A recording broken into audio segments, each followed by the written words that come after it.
नमस्कार साथियों। पिछले संडे को जो टेस्ट लिया गया था उसकी कॉपी चेक नहीं हो पाई है। उसका रिजल्ट जल्दी निकाल दिया जाएगा। डिक्टेशन 100 शब्द प्रति मिनट की गति से बोली जाएगी। डिक्टेशन ठीक 5 सेकंड बाद स्टार्ट होगी।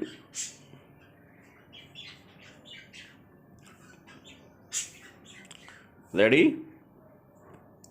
स्टार्ट।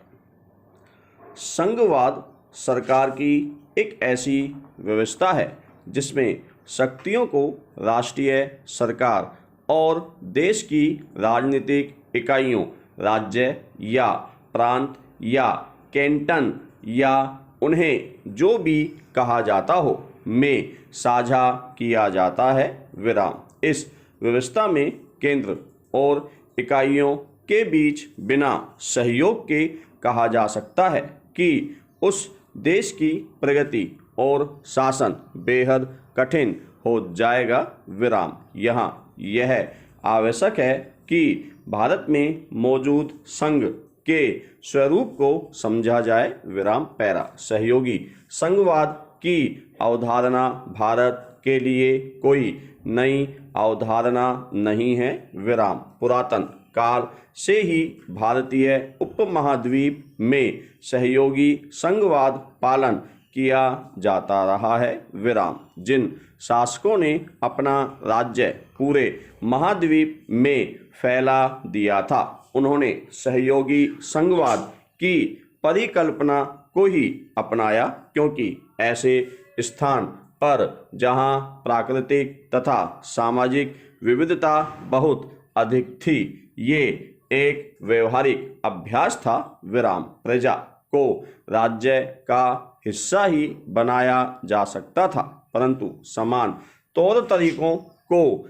लागू करना असंभव था। इसलिए किसी राज्य की व्यवस्था में पूर्णतः हस्तक्षेप नहीं किया जाता था। विराम। जहांगीर और औरंगजेब ने इस प्रकार की नीतियों को लागू किया और जब राज्यों में हस्तक्षेप किया तब उनकी बहुत सी प्रजा उनके विरुद्ध हो गई। विराम। जब 1857 में पशुओं की चर्बी वाली कारतूसों का विरोध हुआ तब ब्रिटिश सरकार ने उसी तरह से सरकारी तंत्र को आकार दिया जो सालों से प्रचलन में थी तथा राज्यों के अपने तंत्र में हस्तक्षेप करना बंद कर दिया। विराम। कालांतर में सहयोगी संघवाद को आगे बढ़ाने का श्रेय श्री वल्लभ भाई पटेल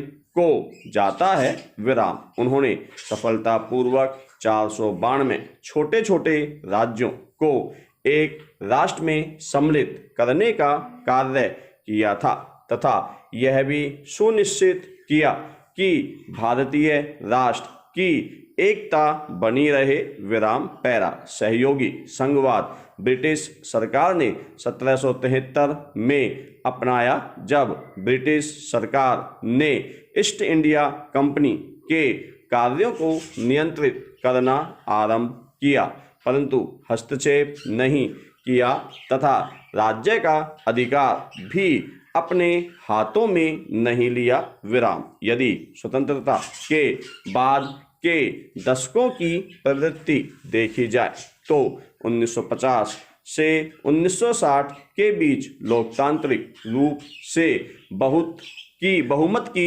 सरकार द्वारा सहयोगी संघवाद का सहजता तथा आशा के साथ निर्वाह किया तथा सफल भी रही। विराम। भारत में जो वास्तव में राज्यों का संघवाद है, केंद्र को राज्यों पर प्रभुत्व की स्थिति प्रदान की गई है। विराम। इसलिए भारत में कई मायनों में अर्धसंघ की स्थिति है। विराम। यह केंद्रवाद की ओर झुका हुआ है, यद्यपि केंद्र और राज्यों के मध्य सहयोग और मतभेद के बीच यह डावाडोल होता रहा है। विराम। 1950 के दशक में सहयोग की भावना बलवती रही, जब केंद्र और राज्यों में भी एक ही दल का शासन रहा, विराम। लेकिन प्रादेशिक राजनीतिक दलों के उदय एवं विकास के साथ और राज्यों में धीरे धीरे शक्ति का हस्तांतरण इन राजनीतिक दलों को होने पर मतभेद, असहमति, संघर्ष की राजनीति ने सहयोग की राजनीति को हाशिए पर धकेल दिया, विराम। समय के साथ सहयोगी संघवाद की आवश्यकता की ओर विचार किया गया, विराम। इसे नवीन संघवाद की आवश्यकता की ओर विचार किया गया, विराम। इसे नवीन संघवाद भी कहा गया, विराम। सहयोगी संघवाद एक ऐसी संघीय पद्धति होती है जिसमें केंद्र एवं राज्य सरकारों के बीच सहयोग होता है, विराम। राज्यों एवं केंद्र के बीच वास्तविक तौर पर जिम्मेदारी साझा की जाती है, विराम। इस व्यवस्था में केंद्र और राज्य सरकारें शक्तियों के निर्वहन में सहयोगी या भागीदारी की भांति काम करती हैं, विराम। पैरा 1960 से 1980 के बीच असंतुलन उत्पन्न हुआ।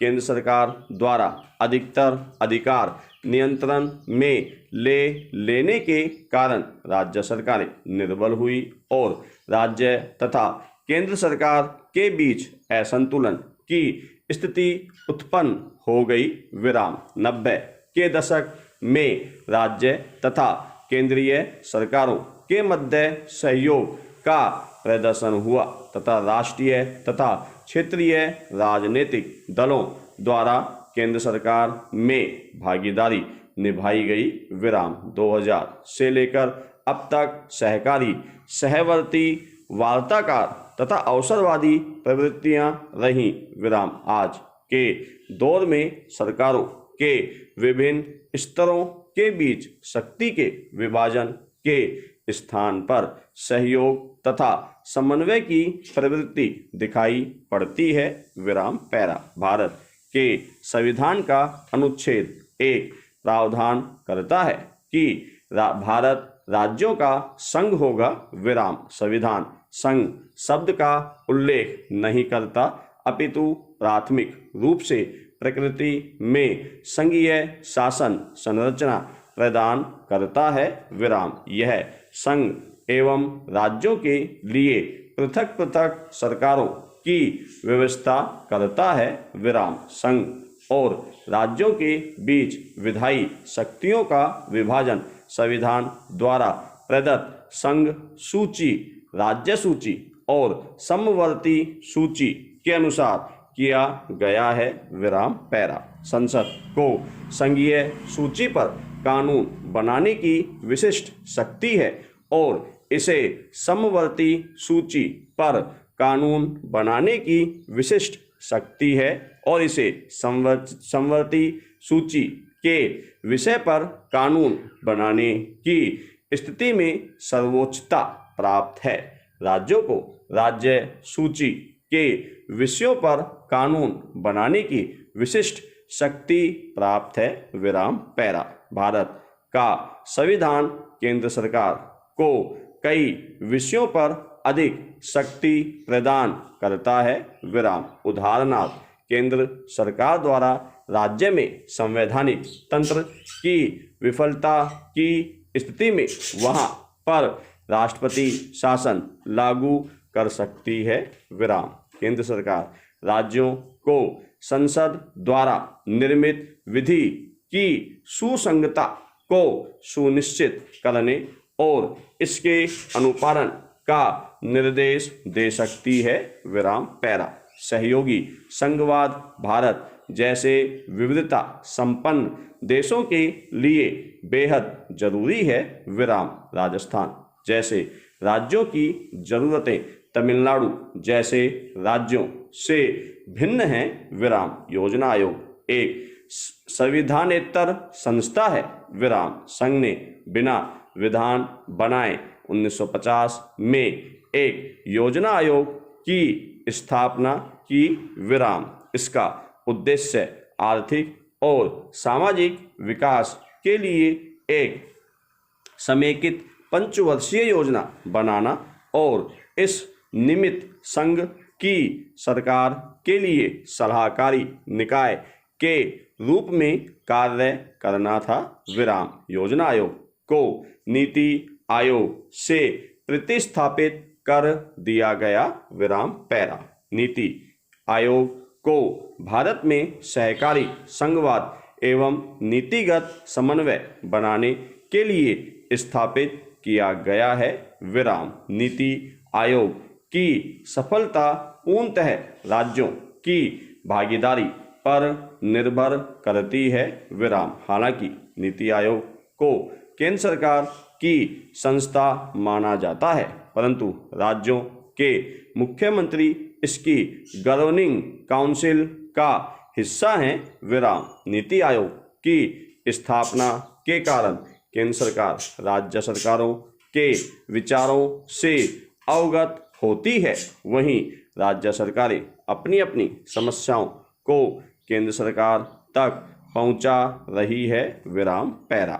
इसी प्रकार से सहकारी संघवाद को सुदृढ़ करने हेतु केंद्रीय सरकार तथा राज्य सरकारों ने साझी भागीदारी दिखाते हुए वस्तु एवं सेवा कर GST को 1 जुलाई 2017 से लागू कर दिया। विराम। आयकर की इस व्यवस्था के अंतर्गत पूरे देश में एक ही अप्रत्यक्ष कर प्रणाली लागू की जाएगी, जिसमें भारत को एकीकृत साझा बाजार बनाने में मदद मिलेगी। विराम। इस कर व्यवस्था को पूरे देश में लागू करने के लिए भारतीय संविधान में संशोधन किया गया। विराम।